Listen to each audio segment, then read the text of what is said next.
Roma har ju inspirerats av Ferraris klassiska GT-vagnar från 50- och 60-talet, däribland 250 GT Lusso. Och det ser vi på den här långa, slanka huven som döljer V8-motorn. Vi har den strukturerade grillen och den låga bakdelen. Och naturligtvis för ju detta tankarna till La Dolce Vita, det goda livet. Och det är ju det som är Ferrari Romas motto, La Nuova Dolce Vita. Och det fritt översatt till svenska blir ju det nya ljuva livet. Och det ska vi ta med er på nu. Ja, La Dolce Vita lever man ju sannoliken bakom ratten på en Ferrari Roma. Jag skulle vilja beskriva den här bilen som en Formel 1-bil i en smoking. Ja, Ferrari har begåvat Roma med en 620 hästkrafter stark 3,9 liters V8 under huven, och den sitter där fram på klassiskt GT-manér. Kopplat till motorn är en sprillans ny 8-stegad dubbelkopplingslåda som är fullkomligt briljant. Den anpassar växlingarna på millisekunder efter hur du kör. Styrningen är oerhört direkt. Bromsarna kniper tidigt och hårt, vilket behövs för den här bilen är kapabel till väldigt höga hastigheter. Och gasresponsen är fenomenal, och det är någonting som verkligen genomsyrar den här bilen, att den känns så naturlig och den känns spirituell på något sätt. Det Ferrari är så duktiga på är att lyckas fånga magi och passion i sina bilar. Det här att köra en Ferrari, oavsett vilken modell det är egentligen, Roma inkluderat naturligtvis, är en så speciell upplevelse. Det är en upplevelse för alla sinnen. Men jag sitter här och känner exakt var gränsen är. Jag vet precis hur hårt jag kan pressa den här bilen.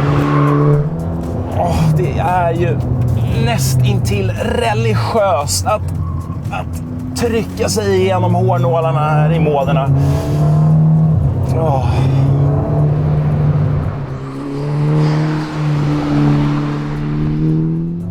Här sitter jag omgiven av det exklusivaste av italienskt läder. Formerna är sköna, man får en känsla av sprezzatura närmast. Det är italienskt, det är dramatiskt och det är, precis som exteriören på bilen, fruktansvärt snyggt. De enda 2 klagomålen jag egentligen har är nummer 1, körpositionen. Den fungerar alldeles utmärkt om du är av storleksklass sydeuropé. Jag å andra sidan är ju nästan 2 meter lång och skulle därför vilja sitta lite längre bak. Den andra punkten är tekniken. Och all teknik som man vill ha finns egentligen här. Alla säkerhetssystem, 360-kamera, sensorer, you name it. Men känslan jag får är bara lite för digital. Ta ratten som ett exempel. Den har kapacitiva touchknappar som inte har någon annan feedback annat än ljud. Det finns ingen haptisk feedback och jag skulle gärna vilja kunna känna med mina fingrar vad det är jag gör när jag kör. För jag vill inte ta ögonen från ratten. Men i slutändan, vad fan bryr sig? Det här är en Ferrari. En Ferrari ska ju köras. Jag struntar väl i om det är jobbigt att ställa in backspeglarna. Herregud, vilken underbar bil här alltså. Det är helt otroligt.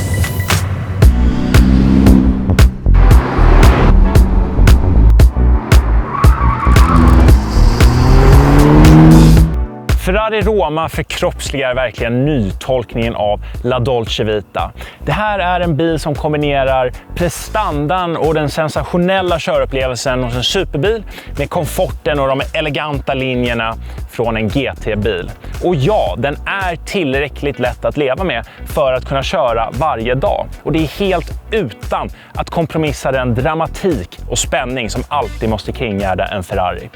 I en Roma kan du fullkomligt susa mellan de italienska Riviera-städerna och du kan göra det i outhärdlig stil och klass. Och enligt mig finns det ärligt talat ingen annan bättre bil att göra det i. Glöm inte att gilla, kommentera och prenumerera.